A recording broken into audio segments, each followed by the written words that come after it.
joined here today by filmmaker Ilja Rautsi. Ilja is joining us from Finland to discuss his film, The Hatching, which is about to receive its US release on April 29th. Aside from The Hatching, Ilja also has released some short films, such as the Helsinki Mansplaining Massacre and Night of the Living Dicks, which is currently out on the festival circuit. Ilja, thank you so much for joining us, and I apologize for my terrible pronunciation of your name. Thanks, happy to be here. Nice. All right, so how did you get into horror, and what are some of your favorite horror films?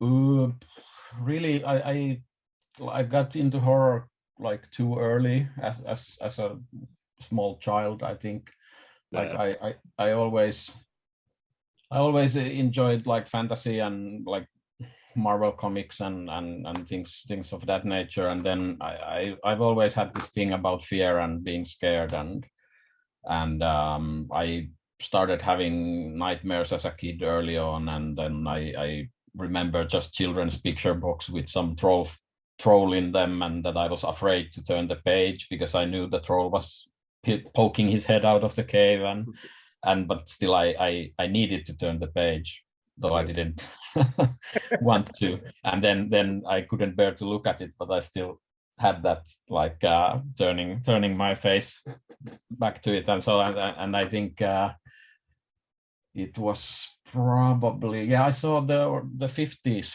The Fly when I was, I don't know, maybe 8 or something, and that kind of the ending of it, where the girl is in the web and the spider's coming and the teeny voice going, help me, and that stayed with me for a long time. And then when I was 12, I saw the 90 version of Stephen King's It.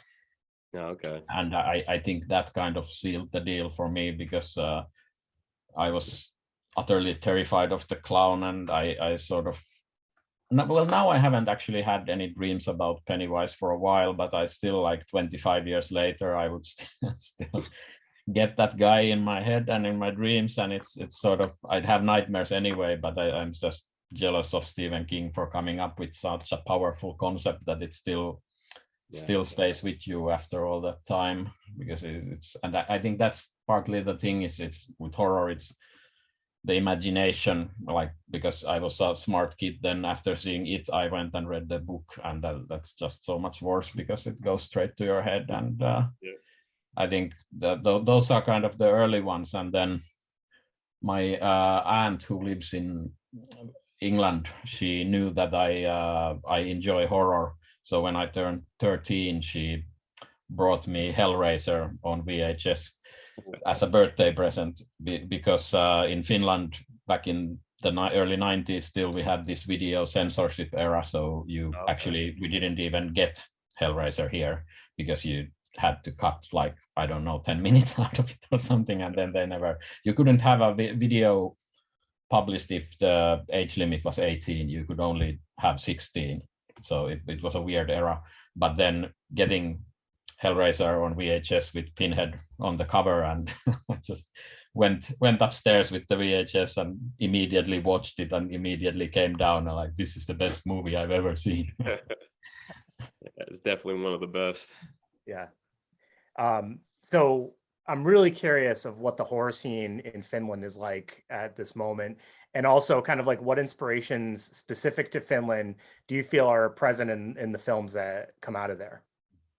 Well, at the moment it's picking up a bit, but basically, like all throughout film history, there's like 5 to 6 horror films made in Finland until now that Hatching came out, and now actually there's another film that came out just this week called The Twin, which is a Finnish horror film, but that's with American actors, and there's another one coming later. So now we are actually finally starting to get Finnish horror, but it's a huge gap, because mostly Finnish films tend to be very kind of realistic drama or children's films or comedies for the like Finnish people, and that's kind of or war films about our glorious past. but that's been kind of the playing field, and anything like to do with fantasy or horror or science fiction, that's been there's very few of them,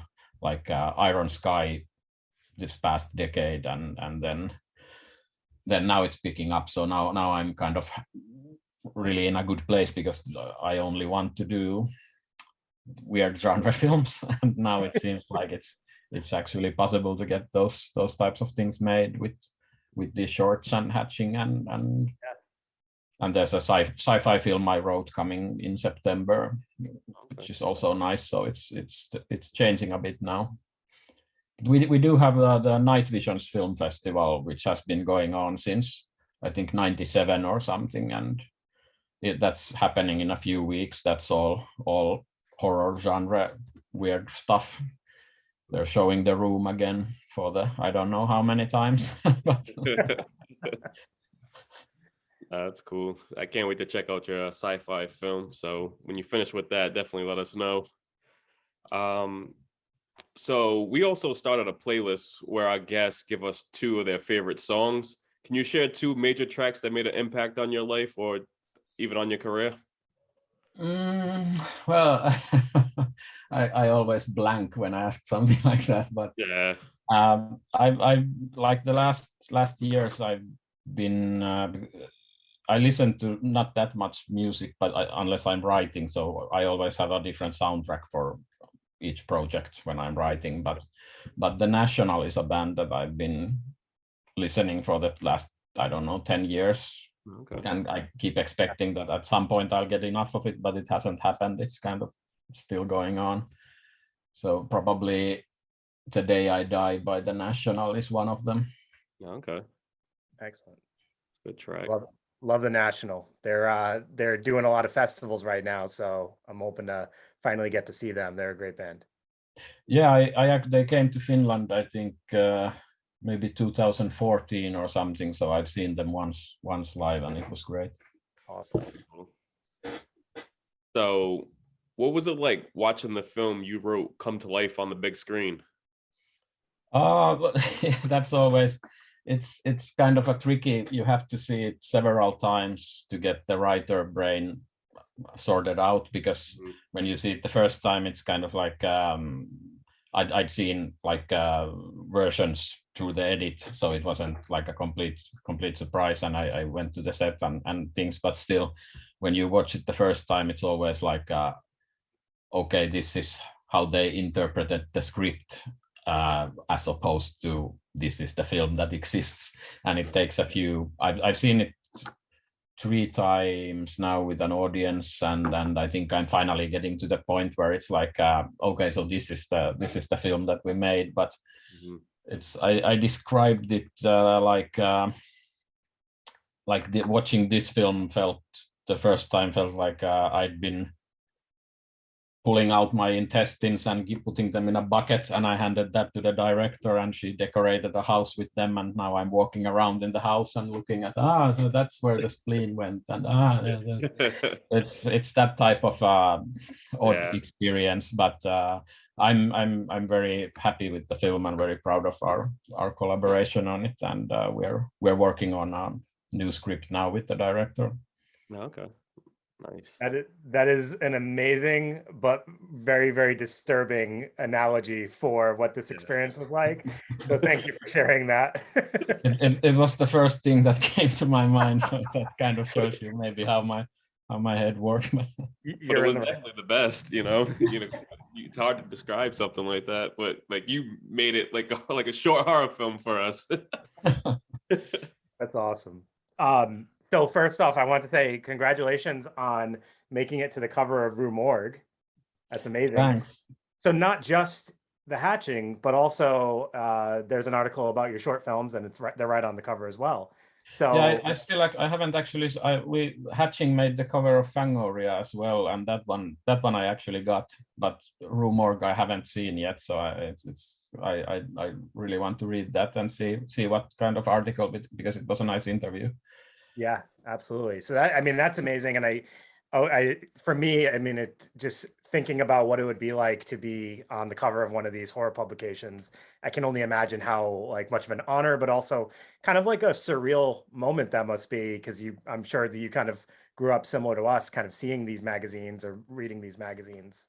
Yeah, it's I keep wanting to time travel back to me at 15 and point out that the film you wrote is on the cover of this, and it's kind of it's sort of an unreal moment, but it's a really nice thing, especially making a film out of Finland, and then that traveling to so many places and being seen by so many people and kind of embraced by so many people, and it's especially because I don't know, well, you see in the films they're not that kind of that ordinary, or they're kind of weird films. I'm very aware of that. So it's nice that you kind of drag something weird like this out of yourself, and it feels like those films kind of represent who I am very honestly, and then to have that embraced by people, it's the best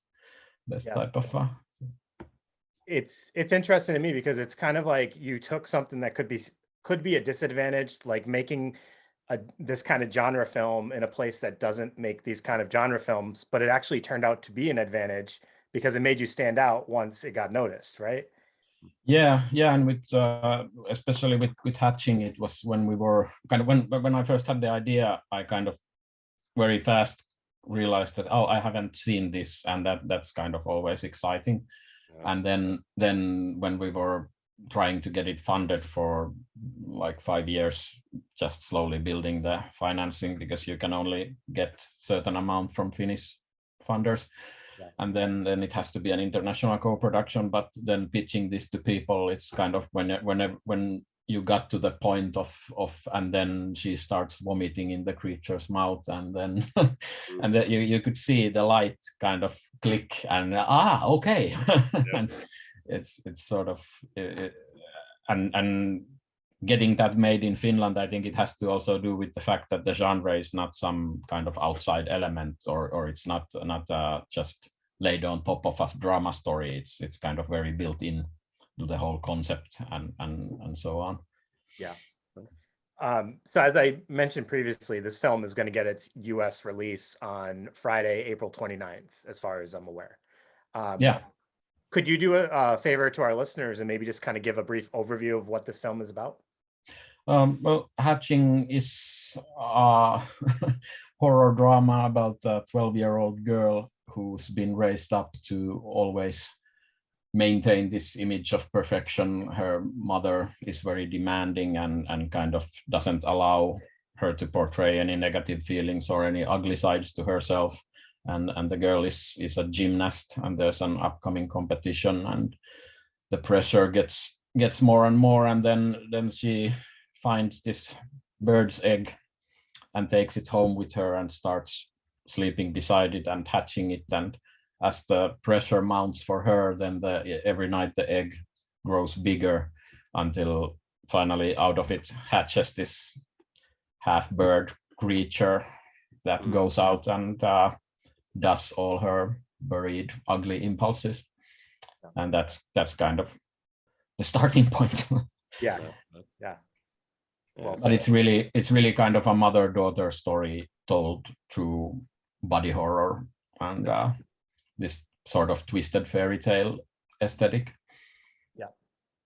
Now with the mom and daughter's relationship, we tend to see that a lot down this way, whenever a child's in any type of sports or anything like that. Now, did you have any like relatives or family members or someone close to you that kind of made you think of that storyline? I used to do gymnastics myself, but okay. but this is not an autobiographical film in that sense. It's kind of I did gymnastics for some years, and I won some competitions when I was like 13 or something. But then I would have I reached the point where I would have had to kind of devote everything to it, and I didn't have that drive really, and then like just being a teenager took over basically. And because it definitely reminded me of the relationship of my aunt and my cousin. When my cousin, she danced, and so my aunt was always on her, like, you need to get this right, and I was just like, oh god. And we would always tell her to calm down, like, take it easy, like, it's a little bit too much. But yeah, it definitely brought me back to that. Yeah. So when the trailer released, it was being compared to films like the cult classic 90s film Meet the Applegates and the Swedish horror film Border. What inspired you to write this film? Well, originally it was just the idea popped into my head that a child hatches an evil doppelganger out of an egg. that was kind of the starting point.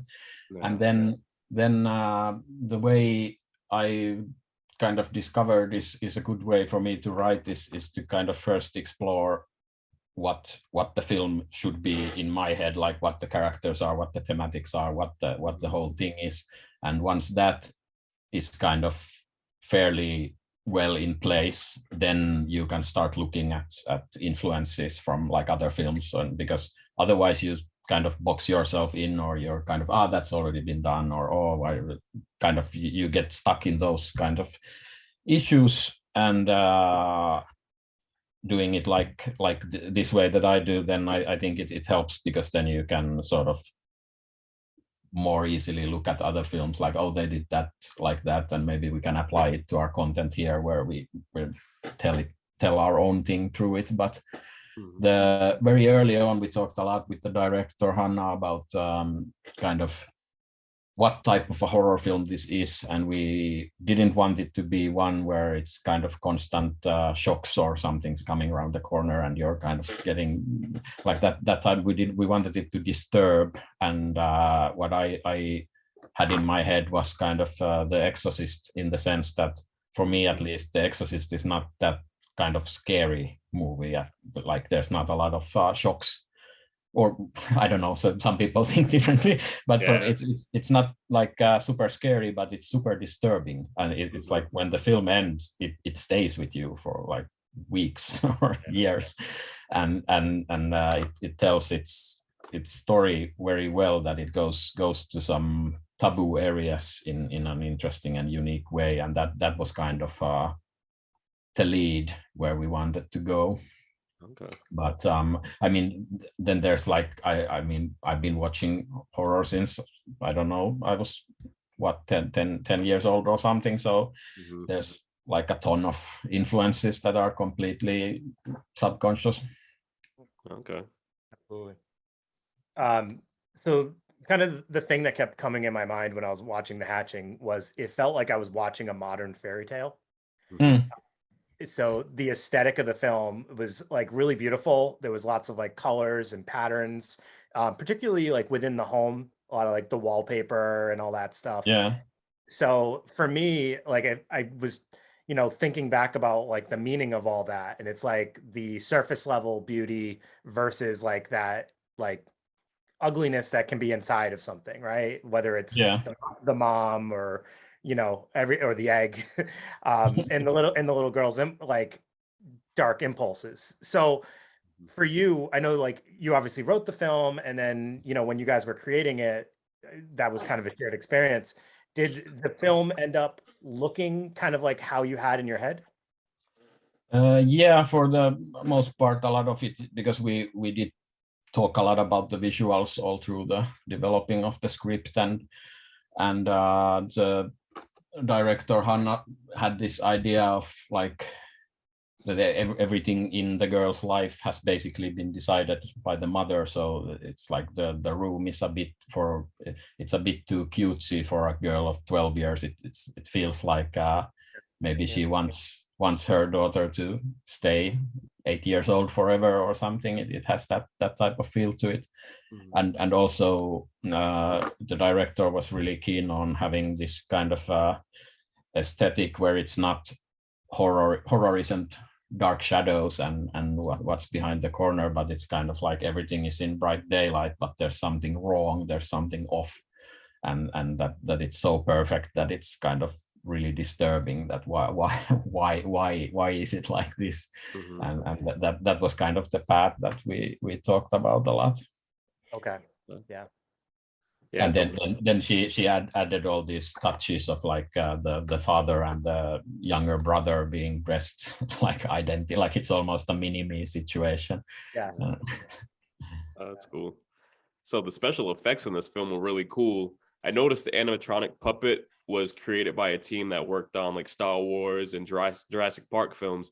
Did they get every detail down how you wanted this creature to appear? Yeah, I mean, they were amazing. It's kind of we ended up with this guy called Gustav Högen, who lives in London, I think, and we found him by just because there's nobody in Finland who can do that, because there's no history of films like this. So Hannah, the director, Googled best animatronic designer in the world. Google turned up Gustav, and then she just wrote him an email that, hey, we have this script. It's not a lot of money, but maybe this will appeal to you. And he was really excited about it, and it was amazing to get someone of that caliber working on it. And they had like I think there were maybe 6 puppeteers or something. So a lot of the effects in the film are done like through animatronics and physical effects. There's not a lot of CGI, but then I mean, there's 6 puppeteers in GIMP suits that were digitally removed.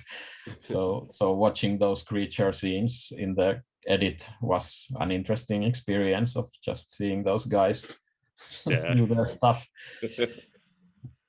That's so cool. Yeah. But it was kind of very early on talked about that as well. Neither of us really liked the digital creature aesthetics, and we knew that there's no way at our budget level could we pull off a Gollum type of a creation. And also because the lead is gonna be a 12-year-old girl with probably very little acting experience, like it was Siri, who plays the lead, has never acted before, which is amazing because she's absolutely brilliant. Yeah. But to have something physical for her to play off as well, and because the creature needed to be kind of slimy and very physical and something you could touch and be disgusted by, I think the physicality helps sell all that, and it's just cool to have a puppet. That's something.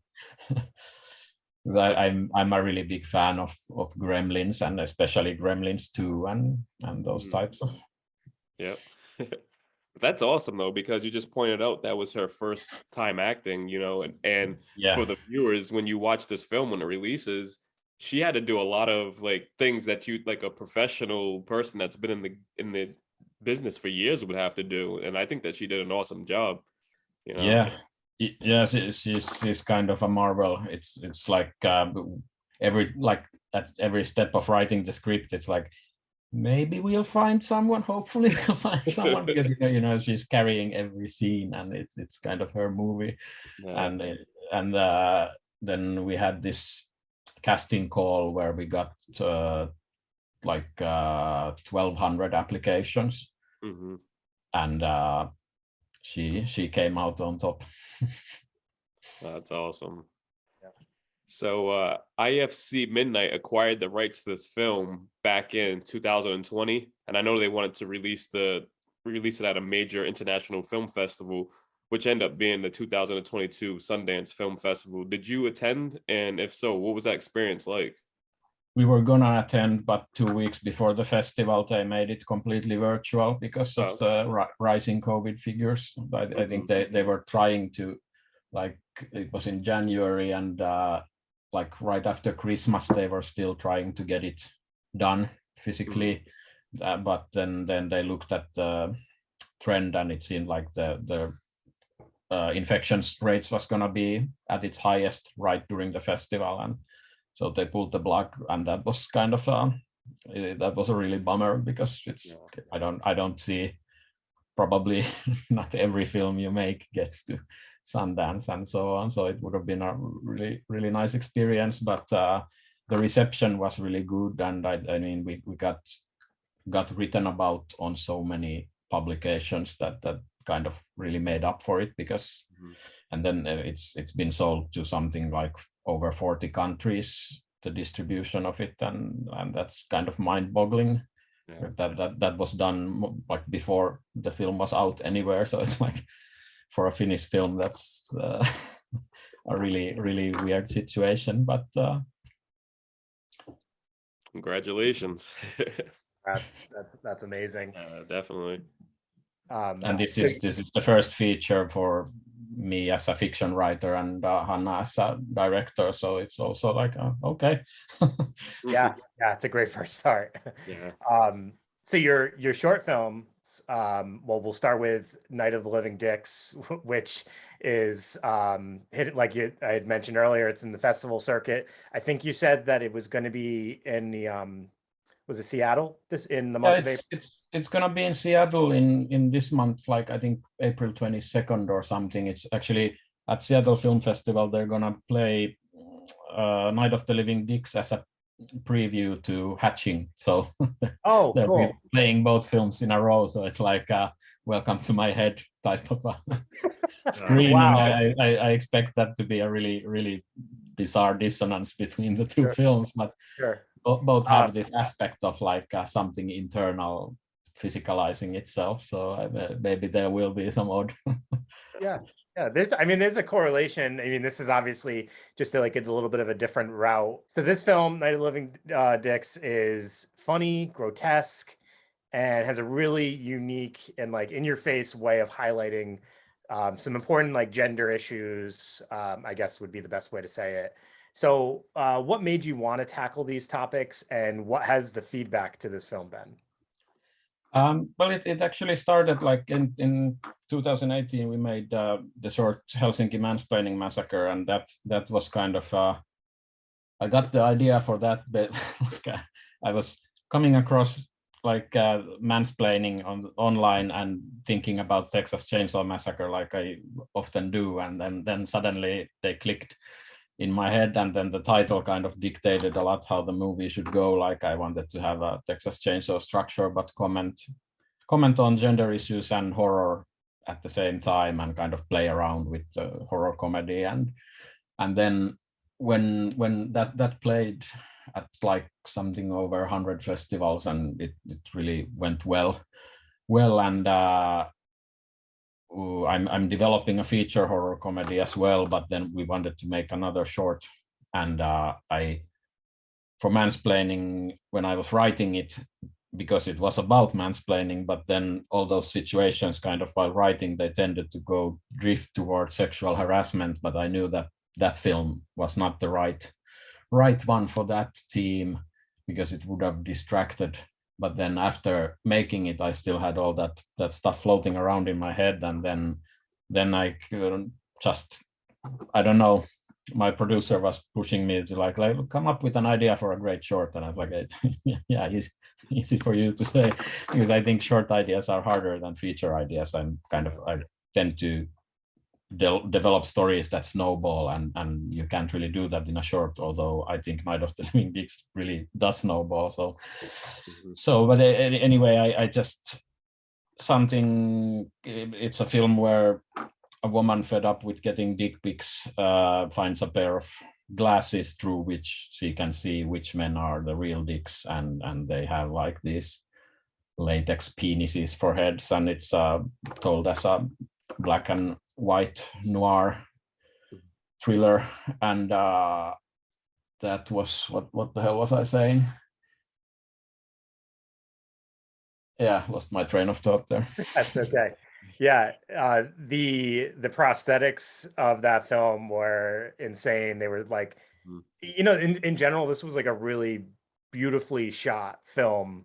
And you do some interesting things with color to kind of represent emotion. So it's kind of like black and white thinking versus emotional thought, which I thought you did a really nice way of like kind of presenting that in a visual. And I was just thinking like this whole concept and kind of in both films, but especially this one, like how hard was it for you to like, you can write these ideas down, but then to like get it into visual form? I mean, you did a great job. Yeah. How challenging was that? Yeah, the Night of the Living Dicks, directing that was definitely the kind of most challenging thing that I've ever done. It was like we had 9 days to shoot, which is a lot for like a 20-minute short, but it was still still time was really tight, and we could only afford like maximum 3 takes, and then we have to move on because we couldn't go into overtime at all, because it's a short film and everybody's not paid that much, and the budget was quite high already. So yeah, it's kind of, for me, when this thing with the black and white and colors, when I first had the idea, and then suddenly I was like, what if it's in black and white, and then what if it turns to color, and then I was like, okay, now I have a film. Like I had the visual journey, and I really wanted to play with like visually about point of view, because it's all about seeing and being seen and looking at someone and seeing them for who they are versus who they kind of are expected to be, and I wanted that to be present in the visual planning of it, and also playing around with, when she puts on the glasses, we go into different aspect ratios, and it had this kind of like, am I thinking too much? Is this that there's no way this is gonna work? And definitely, like at every step of the way, there was this desperation of that there's no way any of this will ever work. And like watching the first rough cut of that just the assembly cut was kind of like, okay, I destroyed my career. It's like then it, of course, it only really started to work at the very last steps of the way, like, because it's so kind of there's so much sound design also in terms of what the timing of the jokes and things are, and it was kind of playing to a lot of dead air when we were doing it, and it's that type of thing where you just have to kind of sit tight and trust the initial idea. Like, okay, I had this concept, it made me laugh, the execution's not there yet, but it will be there, and then it's kind of every step of the way. There's that one moment where one of the dickheads shoots sperm off the top of his head, and we had this physical, we called it a sperm cannon. It's basically like a tube, and then some liquid that the special effects guy made, and we couldn't get that to work. The consistency was constantly off, like it either it disappeared completely, or then it just went somewhere else, and it's like literally on the day of shooting he did the final, like, now I have the consistency and now it'll work, and then getting the actor to position right to it and all that, it's kind of like we could that and some of the like the exploding head stuff we could only do it once, and then you're kind of sitting there praying, well, I hope this works, because there's no way to cut around this. We don't have a film if this doesn't work, and then half an hour later, if this doesn't work, we don't have a film, and then again, and if this doesn't work. So it's kind of, you're sitting there and wondering, like, why am I putting myself in this situation? Sounds stressful for sure. But then when it does work, it's the best thing ever. Yeah, to get that experience.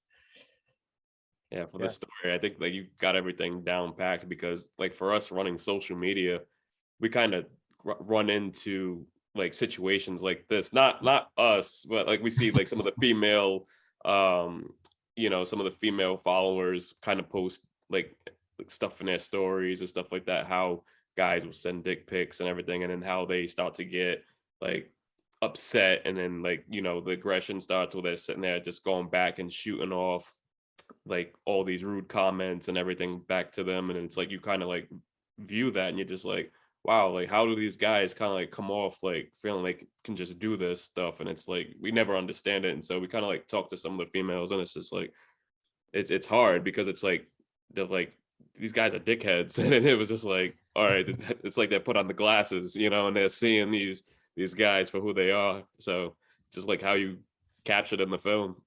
Yeah, it's been especially like I saw it once at a festival in Italy last year, and that's, I think, especially in countries where there's still a heavy macho culture, then you see that the women audience members were really getting it, like really getting it, and that's sort of okay, it's still this bad out here, and I don't know, maybe probably everywhere, but for me it's definitely like social media has played a big role in influencing both those shorts and like some of the, for the mansplaining film, I actually asked on Facebook for my friends, like, tell your worst experiences of mansplaining, and don't let it stop you if they came from me. And then in like 12 hours I had like something like 13 pages of mansplaining exhibition, and then a lot of those I sort of took word for word from the film. Okay. I love the part in Helsinki Mansplaining Massacre where he finds out, oh, there's a pinhead bust, and she goes, cool pinhead bust, and he goes, and his like head's about to explode. He's like, how do you know what that is? and then he's like, oh, someone told you about it. So I love that.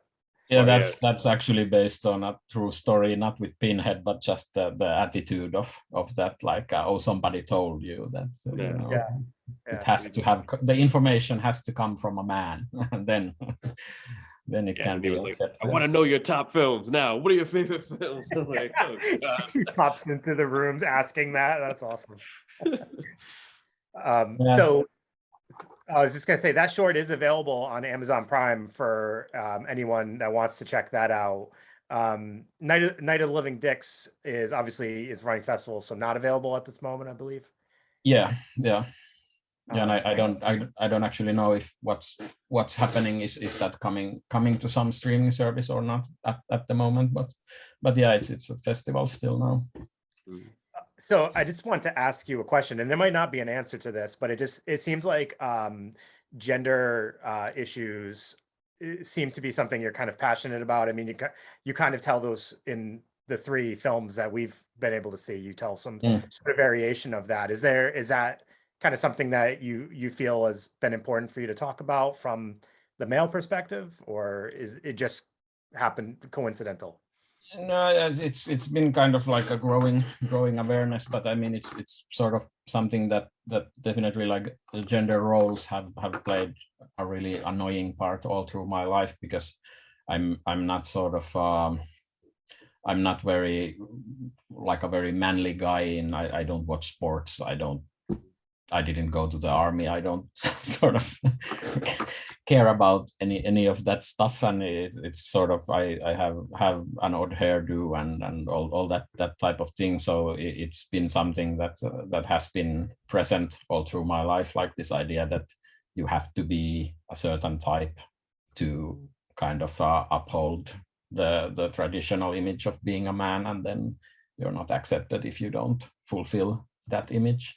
And I think sort of these kind of roles and the expectations and the pressure, especially the pressure, I think horror is a really good way to handle all that, like to make it also physically real, like that the pressure can externalize, and that's something that I really enjoy about filmmaking, but especially like horror filmmaking, is you can take something internal and then you can make a physical creature out of it, whether it's like a dickhead or a bird monster, and then it's an externalization of an emotional blob inside you, but then you have to face it and you have to find a way to deal with it, and that's a really, I think, a unique thing for films, because not books or comics or whatever, they're not sort of physically real, like, but whatever you put in front of the camera, it becomes a reality and it becomes a concrete thing, and then watching someone face that concretely can kind of uplift you in a different way than just a regular drama does. Yeah. I was kind of, your answer makes a lot of sense based on the climax of The Night of Living Dicks, when the male Dick character decides he's going to reject it and he's going to accept being able to be like an emotional creature. Like that can exist. You can be a male and have emotions, and so that kind of, I had an idea that might have been kind of like what you know, Yeah. theme in the Yeah, film. and it's kind of my process has also been that because a lot of both of those shorts they're kind of the point of attack for the satire is really kind of the male ego and how fragile it tends to be and how much of it is like this armor that you wear. Like if I don't have emotions, then I can't be hurt. But then if somebody manages to poke you through that armor, then it hurts more because you're not used to being hurt. You're not used to dealing with the emotions because you have this ego armor that you put on, and that's something that I've personally, even though I'm not in the traditional male mold, but still I've had that like like I suppose it's also a writer's ego. Like at the same time, you're like, nobody cares what I think, but then at the same time, like, but these are the best ideas ever. It's that constant kind of I don't know, low self-esteem, high ego combination that you have to deal with. And I mean, empathy is a big part of the answer to that, but it's still something you have to kind of constantly dance with. Well, I just want to say, these are probably like two of the best short films that I have seen like in a long time. Oh wow, thanks. Yeah, because a few years ago I was a guest judge for the Salem Horror Fest, so I had to grade short films. One of the main issues most films had was like time management. How do you execute that so well and get straight to the point and keep the viewer engaged? Yeah, I think for these, I kind of, especially it started with Mansplaining. I think something when I started writing that, something clicked in my head, like kind of okay, you can actually tell a story like this, and you can kind of do it in this way. And I have very like I get bored easily, so I want to just go all the time, and I want the story to move, and I want it to have momentum, and kind of I also tend to, I mean, you can especially see it in Night of the Living Dicks, where probably the film has like too many ideas. Like I just kind of pile everything I come up with in there, and then try to make it seem like it's a cohesive whole. And sometimes, I mean, short films for me tend to best work when they're like one simple idea, and I don't really have that. I have the opposite. But I think the nice thing to hear from people is that it usually, even though short films are short, you can get bored a lot because sometimes short films stretch the length, and or they're kind of features that, or they should be features, but they're kind of put to short size, and then the kind of the pace is not right, and that kind of can make you a very impatient viewer. So I do work a lot on pace and kind of what the emotion is that I'm trying to put the roller coaster through. Yeah, because that's definitely the thing. Like whenever I know one year, Dave, we had attended a festival and we were sitting there, and I'm like, okay, it's starting off strong, midpoint, and then it's just like, then it ends. I'm just like, what the hell just happened? Like, you know what I mean? Like what I lost like everything. Yeah, I mean, I think especially sometimes when I'm disappointed in shorts, it's usually because there's a good starting point idea, but it doesn't have the next idea, or it kind of just peters out. But I mean, I always want there to be something new, something that, okay, it went to this way, and it went to that direction, or now I didn't think it was gonna go there, and then if that doesn't happen, then it's kind of like feels like a wasted opportunity. Yeah. But it's really hard making shorts. Nobody wants to fund them, and then it's like, especially if you're a first-time filmmaker, and then you tend to love all your shots, and you want the crew's work to be there, or just kind of, or you're not don't want to let go of things, or that type of thing. Yeah. So I just wanted to give you an opportunity to let our listeners know, like, where they can find you, where they can find these films, and what else they should be looking out for. You can find me on Twitter, at least at the moment. I don't know when I'll have enough of it, but I'm on Twitter and Instagram with my own name, so I'm available there, and also just promoting stuff I do there. But Hatching's coming out April 29th in the States. It's a limited theatrical release, and it's coming out on VOD at some point as well, and touring some festivals. And then I'm not sure yet. There's a sci-fi film called Memory of Water that's coming in September that I wrote. It's based on a Finnish sci-fi novel of the same name, which is also available in English. And that one, I don't know the distribution yet of where it's going or how, but and I also wrote a children's film which is coming out in about a year. It's directed by the same guy who did a film called The Euthanizer, so we've been calling it like the fantastic sci-fi adventure for the whole family from the people who made The Euthanizer and Night of the Living Dicks. But it's Awesome. those are like already shot and pretty much completed. The children's film is still in post, but and then we're writing a new horror film now with the director of Hatching, and then I'm trying to get the money for a feature horror comedy that I'm gonna direct myself, hopefully next year. That's kind of like, it's more in the style of these shorts, but not so. It's more character driven than a complete crazy conceptual thing like this. That's awesome. It sounds like you have a busy schedule ahead of you, man. So just keep working. You know, the film was great. We loved it. So definitely. Yeah, I'm very happy you enjoyed it.